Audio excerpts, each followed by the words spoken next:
The following story was written by a detective whom, after analysing video evidence, witness accounts, and the video claims to have been watched, developed a story. This is that story. It was late at night, on a typical Tuesday evening. I was surfing the internet as I had 2 large coffees from my local coffee shop earlier that day, and I was unable to sleep. After watching pointless YouTube video after YouTube video, I came across a strange title in the related videos bar. None of the characters were of the English language. However, the shapes of the characters seemed to resemble words. Although I couldn't quite decipher them, curious, I clicked on the video.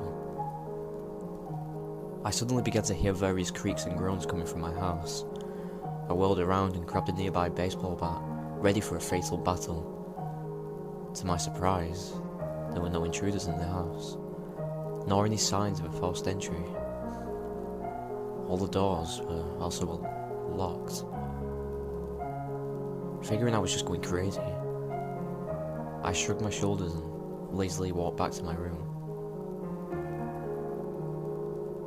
I had spent a lot of money on a high bandwidth connection, so I was perplexed that the video I'd clicked on had not loaded yet.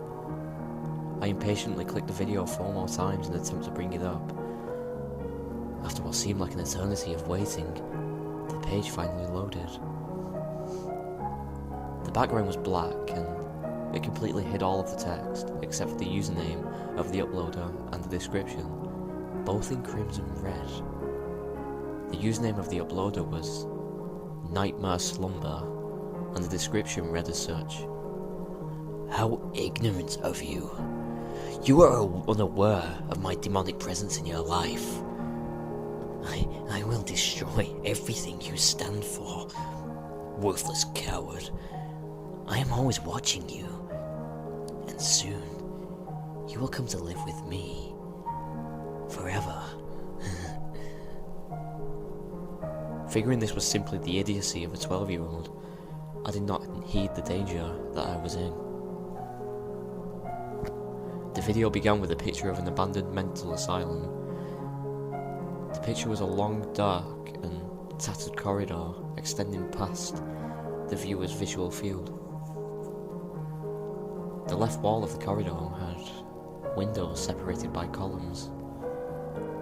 The corridor was bathed in an eerie moonlight, only broken by the shadows of the columns. The darkness of the corridor was a pure black, the likes of which I had never seen. I got the vibe that the asylum was hastily abandoned and never cleaned up. For the first minute of the video, it was simply a still frame of the corridor. There were no sound, nor movement. At approximately 1 minute 13 seconds of the video, I noticed a slow but definite movement at the very end of the corridor. It had a human stance, but walked very unusually, most noticeably with its head pointing straight to the ground. The creature accelerated steadily as the video progressed, eventually breaking into a full sprint. The creature ran headfirst into the camera, knocking it over. Simultaneously, I heard a very loud bang at the door. There was only one, and it sounded like someone had just run into the door. I jumped up and grabbed the bat again, when I heard my computer make an error sound. The computer then blue screened at that point, saying it shut down for safety reasons. The screen then proceeded to make note of the fact that an unknown hacker had been obtaining information about my whereabouts. My antivirus program ran a trace of the hacker's IP address and came back with a city in northern Wales. Specifically, the hack had been made from an abandoned mental asylum. Then the power went out. At this point, I became extremely intimidated. My eyes welled up with water as my breathing accelerated. I began to hear some groaning in pain outside the door. I knew it was a mistake to go look, but I decided to anyway. When I glanced through the peephole, there was nobody outside the door. I could still hear the groaning though. No way in hell was I opening that door. I flew into a panic attack and immediately attempted to contact the police. However, I simply got a busy tone on both the landline and my cell phone. I ran back up to my computer to see if I could hook it up to a generator and ask for help that way, when I noticed that the computer screen was still on. In giant red text upon a black screen, it read, "Go to sleep." A piercing scream then rang out. It sounded like someone was dying. I raced to the kitchen and drew 2 knives out of the drawer. This was real. This was actually happening. The screams got louder and more desperate. Under the screams, I began to hear a faint but distinct, hysterical laughter. I ran about the house trying to figure out what was going on. I then heard a sobbing coming from a closet near my computer room. My skin ran cold as I grasped the doorknob. It was cold to touch. I should have said something before opening the door, but I didn't have the common sense to do so. I whipped the door open to see a young girl, dead and bloody, crumpled in a heap in my closet. Her stomach had been ripped open and her entrails pulled out. She was entirely naked and coated completely in blood. The wall suddenly was illuminated with a red light. I noticed that something was written in blood on the wall. "You should have heeded the warning. Time to go to sleep." I whirled around and saw the figure in the video, head down and everything. I froze in fear with one sudden movement, almost as if I was watching a video that had skipped a few frames. The figure twisted its head and looked at me. Then everything went black. Detectives Note 1. The victim's body was found in a similar state to that of a young girl in the closet. Despite numerous blood tests, we could not identify the girl. In fact, due to the lack of a missing persons report, the fact that no one came forward to claim her remains or tried to solve the case of her murder, and because no blood test matched anyone retested, it seems like the girl never really existed. We have confirmed that the hacking came from the abandoned mental hospital. However, there is no explanation as to how this was timed so close together. We have issued an arrest warrant, but no officer wants to enter the ruins in fear of his or her life. The only break we got was a witness sighting of an extremely unusual and frightening creature running into the hospital a few days later. From the witness's testimony, we noticed a shocking similarity between the face of the deranged mental hospital inhabitant and the following image. Taken from a site with horror stories, with the words, "Go to sleep," captioned above it. Numerous murders like this have occurred since, and every single one of the victims have been noted to watch the video a few minutes before the homicide is committed. YouTube officials have tried to remove the video.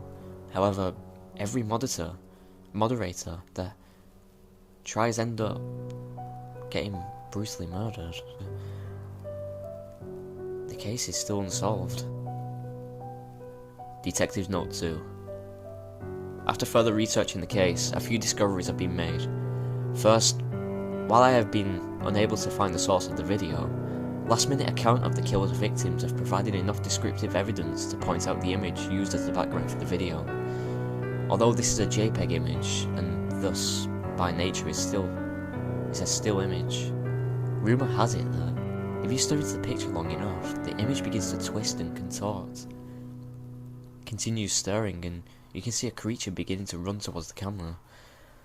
No one has watched the image long enough to see the creature come close, but enough visual evidence is there to assume that this is the same person seen in the video. The image can be found below.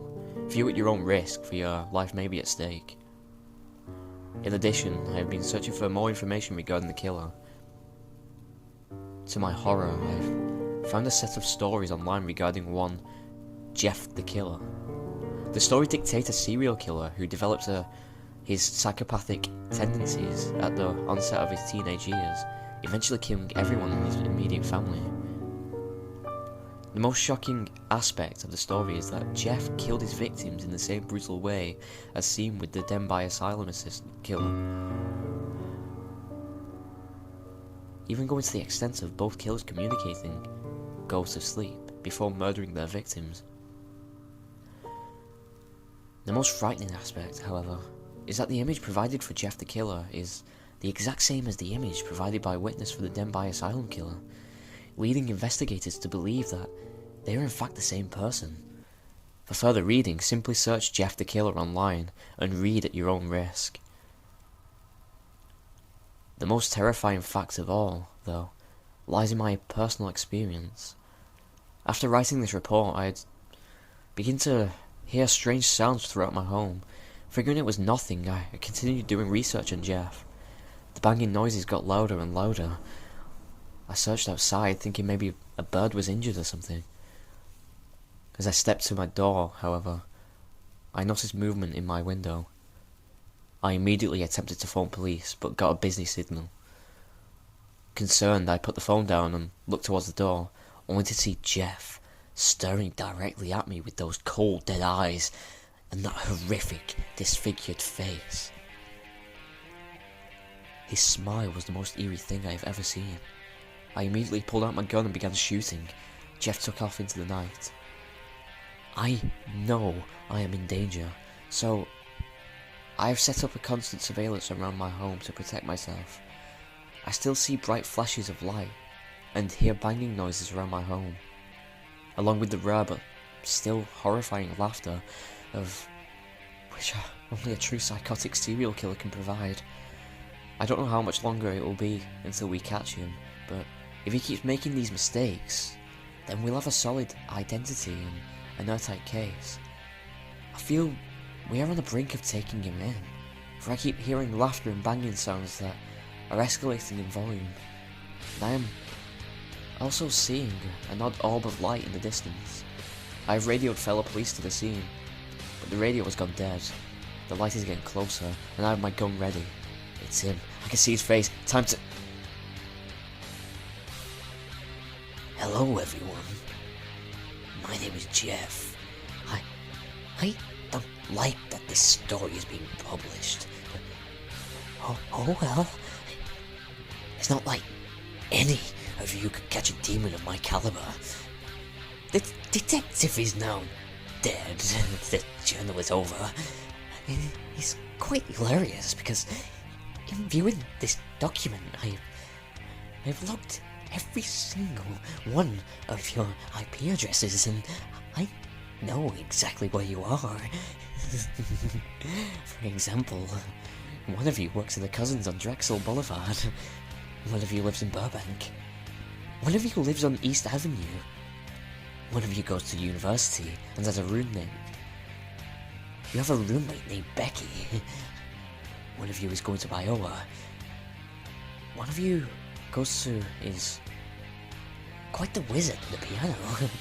The list goes on and on and on. I know where you work.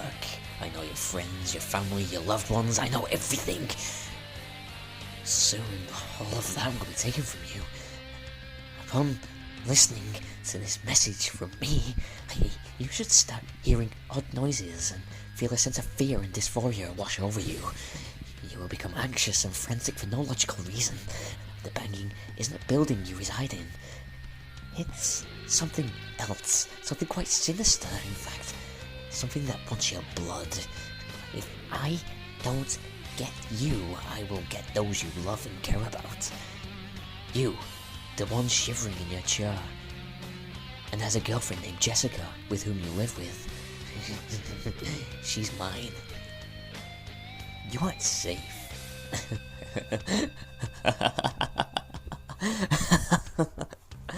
I think it's time for you to go to sleep. I'll be there shortly.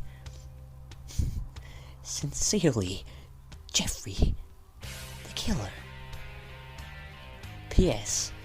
whomever is the one that's a junior at Kessel Moraine, you're cute, so